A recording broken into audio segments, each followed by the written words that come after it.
嗨，大家好，我是躺平叔，今天是2026年1月26号。这一期咱们聊一聊银行，聊一聊银行的不良率。好久没有聊银行了。最近网上有很多关于银行不良资产、银行不良率等等这種報道和文章。你比如说有一篇文章叫10萬億金銀貸裸泳，各貸不良，骨折價甩賣，誰在為狂歡買單？金融體系的暗流正在加速湧動。2025年底，金監總局向違規金銀貸開出罰單，10.5萬億金銀貸面臨集中到期，抵押物價值大幅縮水。與此同時，銀行正以前所未有的力度拋售各貸不良資產包，折扣率從2年前的12%驟降至4.1%，部分甚至跌破1%，仍無人問津。這一切都是房價下跌揭開金銀貸挪用的遮羞布，銀行與炒房客共舞的灰色盛宴迎來清算時刻。各貸不良資產包正以超低折扣被拋向市場。還有很多這樣的報道，你比如說經濟觀察報昨天就是1月25號也刊登一篇報道，叫個人貸款不良率驟增，銀行超低折價競拋。在經歷前些年跑馬圈地式業務擴張後，各貸信用卡業務壞賬問題正在宏觀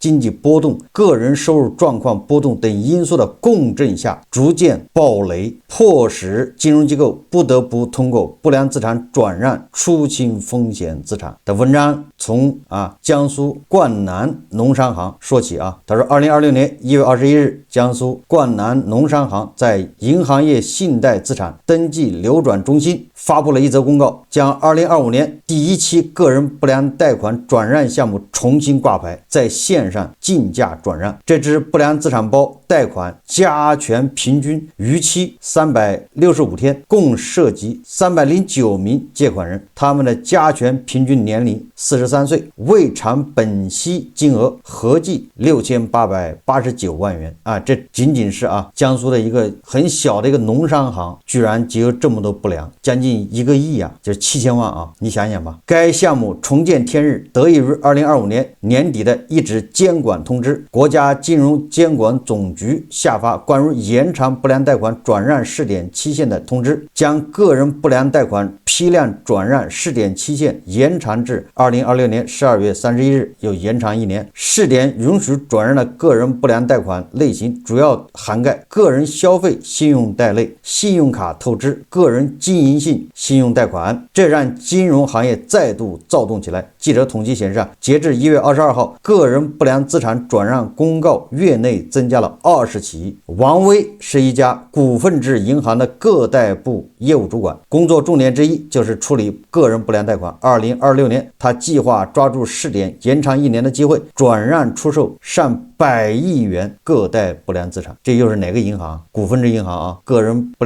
良資產居然上100億行業數據顯示個人不良貸款轉讓市場正迎來爆發期。近年來，不良資產包成交額增長明顯，2021年成交額僅186億元，2022年增至369億元，2023年漲至965億元，2024年進一步攀升至1583億元。你看從2021年到2024年是這個翻着番的往上漲受訪的銀行業人士稱，2025年在銀燈中心掛牌轉讓的各貸不良資產包未償付本金超過了3500億元，這還只是掛牌的轉讓的。保守估計，各貸不良資產包成交額將突破2000億元。一個是本息逾期的本息，一個是成交額，就是您花多少錢買。鑑於去年3季度底，中國商業銀行不良貸款餘額為3.5萬億，2025年掛牌轉讓的各貸不良資產規模已佔後者的10%，也就是還90%還沒拿出來成交呢，沒拿出來賣，只拿出10%出來賣，就3500億。中年創業開餐館折戟的趙勇名下逾100萬元的信用卡債務，就是這個各貸不良資產包的一部分。2025年5月的一天，他接到一個電話，被告知這筆信用卡債務被資產管理機構就是 AMC 收購，需重新磋商相關還款方案。王威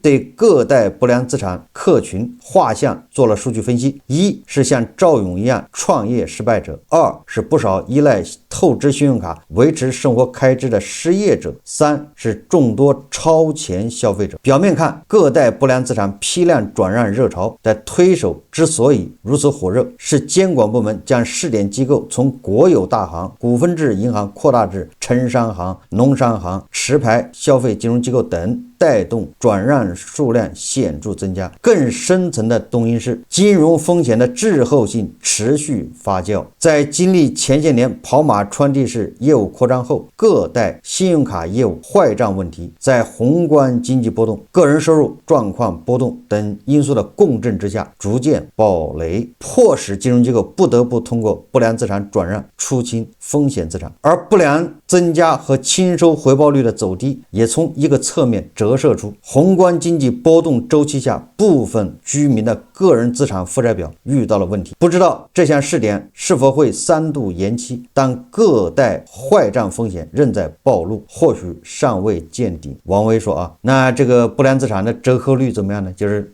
這個不良資產管理公司他去收購这些資產，願意出多少錢呢？這不就是折扣率嗎？折扣率是一路跌落。通知發布後金融機構的各代不良資產轉讓變得更加活躍。說截至1月22日，中國銀行掛牌轉讓6只各代不良資產包，平安銀行與郵儲銀行掛牌的數量分別有3只。僅在1月9日當天，中銀消費金融公司一口氣掛牌4個各代不良資產包。如此火熱的掛牌場景，着實令王威感到驚訝。2025年年底試點到期前，試點金融機構都在趕時點搶發了大量各代不良資產包，沒想到現在還有那麼旺盛的各代不良資產轉讓需求。他告訴記者記者通過整理銀燈中心數據發現，在2025年第4季度，不良貸款轉讓公告數量達到644條，佔全年1663條公告數量的39%，且1億元級別各代不良資產轉讓包數量明顯增多。在2025年年底試點即將到期前夕，王威一口氣集中掛牌出售30億各代不良資產包。那段時間內，我滿腦子就想着盡可能多賣各代不良資產。他說2026年1月下旬，王威接待了3家地方 AMC， 向他們介紹擬出售的各代不良資產包的具體資產狀況，配合後者完成投前競調。但轉讓各代不良資產包這項工作並不輕鬆，目前最讓他傷腦筋的是，各代不良資產包要賣出好價錢難度與日俱增。2023年之前，我們出售各代不良資產包的平均折扣率還能達到8%到10%，但現在能按5%賣出就很不錯了。他說也就是1個億的不良資產，以前還能賣1000萬，現在你能賣500萬就不錯了，就這麼一個水平。折扣率越低，表明資產定價的打折幅度越大。廣西聯合資管是廣西地區參與各代不良資產收購處置的 AMC 機構，其各代業務部負責人江浩回憶說，2021年期間，他收到的各代不良資產包轉讓報價平均折扣率一度接近50%，那很高那就是1個億的不良資產包，你要花5000萬去買。但2020年底之後，他收購的各代不良資產包平均折扣率快速降至12%，此後3年平均折扣率一直處於下降通道。银燈中心發布的數據顯示，截至2025年1季度，個人不良貸款批量轉讓的平均折扣率已降至4.1%，其中不少平均逾期時間長達3到5年的各代不良資產包，平均折扣率即便低於1%，依然面臨少人問津的窘境。什麼意思就是比如說1個億的不良資產那他這個逾期已經3年以上了，這個你恐怕連100萬都賣不掉，沒人要。作為一家地方 AMC 的清收業務負責人，張前特別看重平均本金回報率這個指標。作為清收策略所追回金額對應不良資產包金額比例，回收率越高，表明資金追回狀況越好。詹前還記得2022年前後情形，那時一個資產包平均折扣率在12%左右，但他通過清收策略能實現20%的平均本金回收率，那他不就对吧净賺8個點嗎？實際上我記得我在節目裡介紹過，中國最大的清收公司啊，就是追債公司啊，湖南永雄集团现在已經爆雷了，自己的总部大樓都賣掉了，員工工資發不出來，然後這個老闆自己家的房子也被抵押了，法院查封。就是清收公司居然的，你看清收公司就是在银登中心去買這些不良資產包，買完之後他手上有員工啊，去打電話給人家追債啊，就這樣的公司都能爆雷，就說明這個所謂的个貸不良資產已經不良到什麼程度了。通俗地說啊，若 AMC 花12元購買了100元金額的個貸不良資產包，通過清收策略可以收回20元資金，再扣除12元收購資金、5元清收業務開支及其他運營費後， AMC 能獲得至少3元的利潤，實際回報率達到了25%。這個也就是說表面上一看啊，湖南永雄這樣的催債公司這個收益率還不錯啊，25%啊，它不差點都跑到美國上市去了嗎？就這個他都玩不下去了，你就知道這個經濟形勢啊。張前說啊，當前能創造不錯的回報率，一是當時 AMC 主攻信用卡不良資產包收購和處置業務，相比大額個人消費貸不良資產，客均額度相對較小的信用卡不良資產的資金回收相對穩定，不大會出現突然的斷崖式下降。二是當時以電話催收為主的清收策略成效相對較好，眾多個貸不良資產包裡的借款人經不住反覆頻繁的電話催收，你看那個湖南永雄啊，他就幹這事的，與 AMC 重新磋商還款方案並償還相關資金。2年前個貸不良資產包收購處置絕對是一門好生意，現在這門生意卻不大好做。他感嘆道啊，2025年上半年他斥資約1000萬元買入一個2億元金額的個貸不良資產包，經過大半年的電話催收，收回的本金不到1200萬元。你看啊，在扣除清收業務開支、運營成本和收購款後，實際利潤僅有55萬元，回報率5.5%，這不就差點就賠錢了嗎？所以我在以前節目是不是說過，你只要不是直接欠銀行的錢，就是你雖然剛開始是從銀行借的錢啊，銀行把你這個貸款當做不良資產處置掉了，給那個什麼湖南永雄或者給哪個什麼 AMC 機構，我是建議啊，你沒錢就不還了，就是不還，反正他也是幾毛錢從別人那買來的，你還給他，你只要還1塊他就賺錢，你就是不還，愛怎麼地怎麼地吧。你想想啊，不良資產公司從銀行那拿1個億的不良資產，但最後他只要要回來2000萬他就賺了，那8000萬他都沒打算要的，就是什麼叫有棗沒棗打3竿子，萬一打出棗了呢，對吧？那你就別給他出棗，你就隨便他打。但如果銀行那就不行了，你最好跟銀行好好說，跟他溝通商量，對吧？怎麼延期，怎麼給你減免一些這個利息等等啊。如果你的這個欠款，對吧，都已經被賣到 AMC 機構或者湖南永雄這樣的企業了，那你就不好意思，反正那就老賴就老賴吧，对吧？已經混到這地步了。這個報道說啊，他的業務團隊自嘲，若將1000萬元作為長期耐心資本投資股票型基金，年化回報率可能都比這高。2025年全年我們收購多個信用卡不良資產包，本金回收率不到6%，創下過去5年最低值。張前說啊，對此他所在的 AMC 公司高層無法理解，為何短短2年時間，信用卡不良資產包的平均本金回收率下降15個百分點，要求清收業務部門給出合理解釋。也就是說，你清收越來越難，你清收的對象那些逾期的人早就是死豬不怕開水燙，對吧？任你電話打爛了轟炸，就是不給，沒有你能怎麼着？而且現在啊，國家對催收這個已經要求越來越細了，對吧？以前電話轟炸，什麼夜裡可以打，什麼對吧？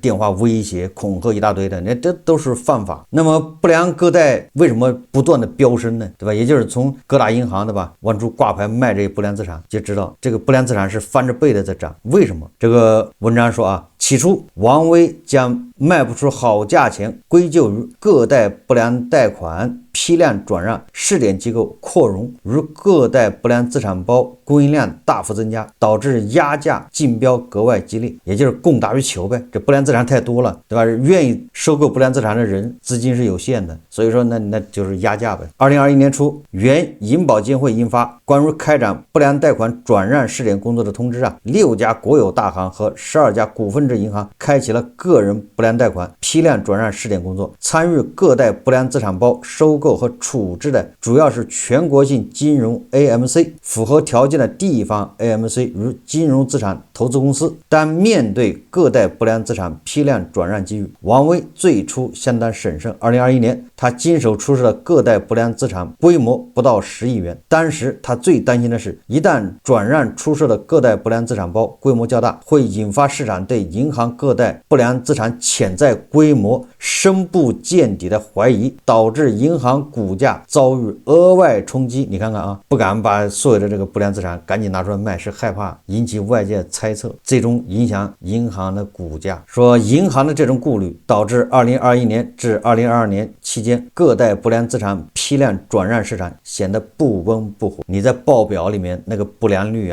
對吧，一直沒漲，一直是0.點幾，合着你到年底掛出那麼多不良資產轉讓，你這個讓人家對你的財務報表都產生懷疑。我一直說銀行它遲早它是紙包不住火，遲早是要暴露的，對吧？你可以美化修飾報表，你能修飾一輩子嗎？醜媳婦要見公婆說令王威沒想到的是，試點機構的擴容徹底改變了個貸不良資產轉讓市場的面貌。我說簡單點，什麼意思呢？就是你這個銀行不賣，那別的銀行賣對吧？現在大家趕緊把手上這不良資產給賣掉，回籠資金你放在手上它是死的資產，对吧？趕緊磅礴就是把賣掉，你1個億能賣100萬是100萬了。你這個銀行擔心掛出來讓人家懷疑，人家猜測，人家銀行不管了，有的是保命要緊，所以趕緊往這掛。當大家都掛的時候，你不掛你就吃虧，因為對吧？這市場上資金是有限，願意參與這個不良資產的就那麼多，对吧？你不賣，有的是人賣，所以這個王威他沒辦法了，逼得把自己上百億的不良資產拿出來賣，也不怕別人猜測了。根據這個機構統計23家持牌消費金融機構在2025年發布超過200期個貸不良資產轉讓公告，涉及未償本息金額突破1200億元，創下近年處置規模新高。城商行也毫不遜色，轉讓出售的個貸不良資產放量增長，這背後是這些城商行有着迫切的壓降不良資產需求。截至2025年6月底，在43家上市银行中，16家银行的個貸業務不良率超過2%，基本以城商行為主，其中6家城商行的個貸業務不良率已突破3%，分別是貴州銀行、泸州銀行、宜賓銀行、天津銀行、貴陽銀行和重慶銀行，他們個貸不良率都在3%以上試點機構的擴容固然是個貸不良資產轉讓市場在過去3年格外火熱的一大重要因素。實際上還有深層次原因是什麼呢？一是國有大行持續採取市場下沉舉措，爭奪優質客戶，城商行與持牌消費金融機構只能退而求其次，向更多信用評級次優人群提供信用卡與個貸服務。但在宏觀經濟波動與部分居民收入波動的情況下，這些人群出現貸款壞賬的概率相應增加。二是相比國有大行與股份制银行，城商行與持牌消費金融機構面對净息差收窄，更缺乏足夠的利潤核銷個貸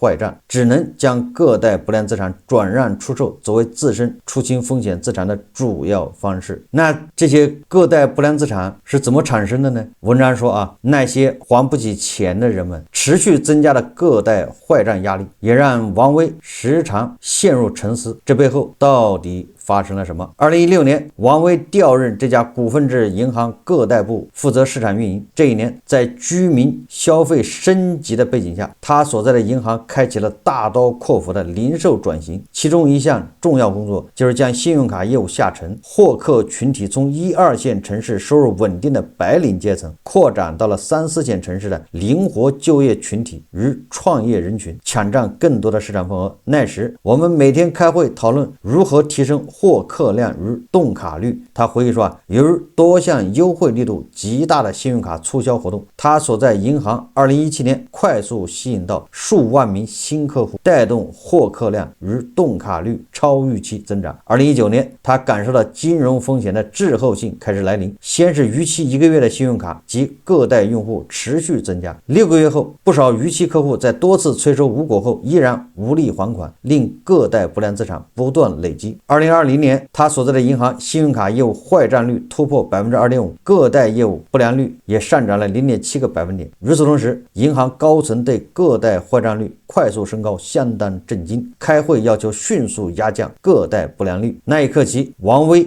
開始專門處置個貸不良資產業務。王威對個貸不良資產客群畫像做了一個數據分析就是哪些人會產生這個不良貸款呢？有3個特點：一、創業失敗者案例明顯增加，有的創業者靠着透支信用卡維繫創業公司運營，如今創業失敗，他們面臨數十萬元的信用卡透支額卻無力償還。二是不少失業者依賴透支信用卡維持生活開支，由於他們遲遲未能找到工作，空有還款意願也難以還款。三是众多超前消費者一直通過以貸養貸維繫體面生活，但隨着他們個人債務不斷膨脹，各家金融機構都不願意繼續輸血，導致他們資金鏈徹底斷裂。趙勇就是其中一類客群。2017年，在大眾創業熱潮下，年近40歲的公司白領趙勇辭職創業，開了一家中餐館。他說自己想擁有自己的事業。你看看這都是開餐館開餐館就有事業，你不知道這個觀念是怎麼形成的此後4年，趙勇的中餐館年均收入500萬元，難以覆蓋每年逾600萬元的運營開支。為此，趙勇花光了所有積蓄。後來，他決定搏一把，透支了3張信用卡額度，將中餐館改成火鍋店，但受疫情等因素影響，火鍋店依然入不敷出。此後2年净虧損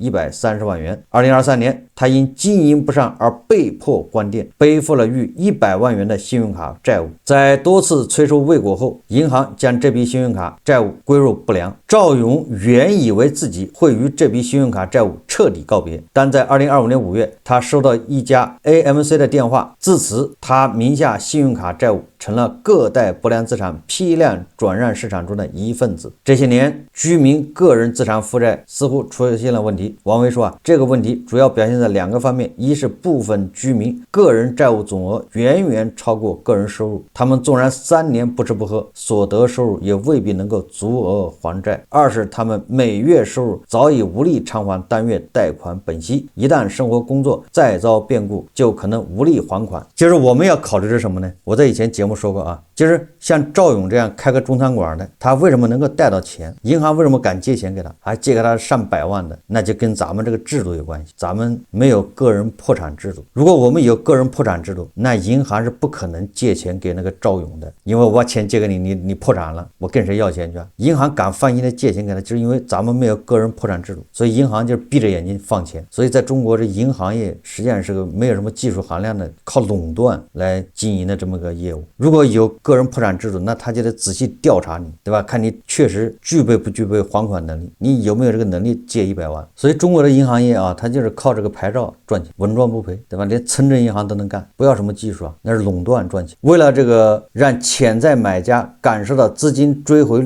概率提升，進而提高資產包的身價，銀行開始了灰色操作。什麼叫灰色操作呢？是部分銀行在與 AMC 簽訂個貸不良資產包轉讓協議時，會附加一份回購協議或清收托底協議，保障 AMC 的收益。此外，個別銀行還會通過提升貸款額度與降低貸款利率，給 AMC 承接個貸不良資產包提供風險補償。也就是 AMC 實際上變成了銀行的一個什麼？就是白手套，就是幫他背鍋的。面對灰色操作的誘惑，多家地方 AMC 一面認為王威的個貸不良資產包質地不錯，一面卻轉身譴責那些附加上述灰色操作條款的其他金融機構資產包。當前眼看電話催收等傳統清收策略邊際效益持續遞減，果斷轉向分散訴訟、屬地化司法保全、仲裁加執行等司法手段，希望能提高本金回收率。然而，清收策略轉型同樣面臨挑戰。令他頭疼的是，各代不良資產包裡的案件資料不齊全，案件區域不集中，不僅影響司法判決和執行的操作效率，還會額外增加運營成本。這個 AMC 機構啊，動不動要告這些欠款人。實際上大家不用擔心啊，這個法院不是他們家的，他們这些很多額度小，案子多，你去立案都困难。因为他一買資產包的吧，比如說1個億的不良資產，那得涉及多少人呢？對吧？這上萬人，他怎麼告啊？哪個法院能承接一下來個1萬個案子？所以大家想一想啊，法院現在這個都已經叫過載，尤其基層法院啊，你要去打官司，案子得給你排到1年以後。你看啊，這個江浩表示啊，當前各代不良資產包收購處置依然面臨諸多痛點難點，在收購端時常會遇到資產估值難、定價偏差大等問題，在處置端面臨立案難、投訴率高等問題。這些問題對 AMC 資產運營與管理能力都提出較大挑戰，叫立案難啊。去年底，他說服所在的 AMC 設立各代科技處置子公司，借助大數據分析債務人的還款能力與還款意願，精準定位具備還款潛力的債務人，制定個性化的催收方案。然而，公司高層對此有很高的期望值，希望這家子公司能重視重現3年前本金追回狀況，每月本金回收額佔各代不良資產包規模比例達5%到6%。這個就是啊，經濟觀察報他報道的個人不良貸款驟增，銀行低價拋售這些不良資產。為什麼不良資產會驟增呢？實際上就是經濟形勢惡化，很多人呢債務違約，債務違約的人越來越多啊，不以人的意志為轉移。這個還是各代不良資產。那麼如果你要再加上這個規模龐大的經營貸，這個經營貸大家知道啊，這基本上跟炒房密切相關，你就知道銀行的不良貸款有多少。2020年利率政策開啟了一場金融套利盛宴，當建行經營貸利率降至 3.9%， 農行 3.5%， 工行甚至低至 3.3% 的時候，按揭利率仍徘徊在 5% 以上，這 2% 的利差成為投機者眼中無法抗拒的誘惑。深圳、杭州、合肥等城市迅速成為經營貸炒房重鎮，一套成熟的產業鏈應運而生，註冊空殼公司、養流水、偽造經營合同、經營信貸中介與銀行客戶經理心照不宣的配合，將本該流向實體經濟的資金源源不斷注入樓市。在深圳最狂熱時期，經營貸貼息後利率可低至 1.9%， 幾乎相當於無息貸款。銀行人士私下坦言，經營貸拿去炒房風險可控，做生意反而可能形成壞賬。這都在2020年啊，不是說現在。2020年不是這個疫情期間嘛，很多中小企業它堅持不下去，那當時央行对吧，就搞出這個經營貸，讓這些中小企業能夠維持下去，給他們極低的這種貸款利息。結果這些人啊，看到漏洞，有機可乘，用經營貸去炒房。那時候按揭貸款利息大概 5%、6%， 經營貸是 2%， 你想想吧。在這種扭曲的邏輯下，2020年到2023年間，全國商業銀行經營貸餘額從11.6萬億猛增至22萬億，新增的10.6萬億中，那大家想象一下吧，這新增的部分恐怕基本上都去了房地產。潮水退去，抵押物價值腰斬，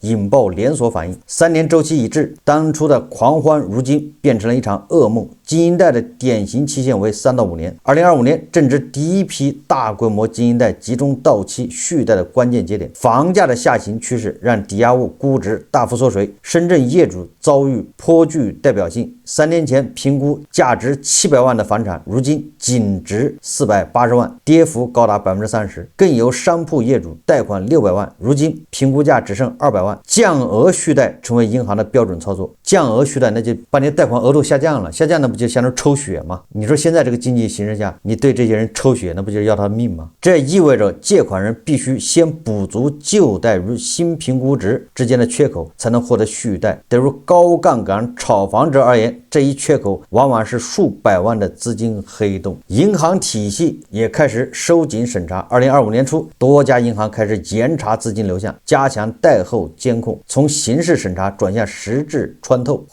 蘇州農商行甚至公開開市民不如任何貸款中介合作，試圖切斷灰色通道。所以說啊，誰在為狂歡買單？這一切最後由誰來買单呢？我一直說啊，銀行蓋子啊，今年不接，明年不接，後年還不接嗎？不接行嗎？這蓋子捂得住嗎？醜媳婦啊，要見公婆。隨着這個經濟低迷啊，這個失業的人越來越多，賺不到錢的人越来越多，信用卡、金銀貸違約的、逾期的自然會越來越多。前一陣子是吧，央行是推出政策吧，就是修復個人信用，也就是你這個過去啊，因為在银行借款導致了什麼，变成失信。只要你達到一定條件，你就恢復征信。為什麼？就是因為失信人太多了，敢借錢的人、敢加槓桿的人全失信了，剩下的人是死活他也不加槓桿，死活他不借錢，他都存錢，導致银行他没辦法運轉了。你看看是不是這個道理啊？資產下行、經濟下行的時候，所有加槓桿、願意借錢的人成了老賴，飛機坐不了，火車坐不了，想加槓桿也加不了了，成老賴了。剩下的不加槓桿的，你怎麼刺激他，他都不加，人家是降槓桿，人家是存錢，所以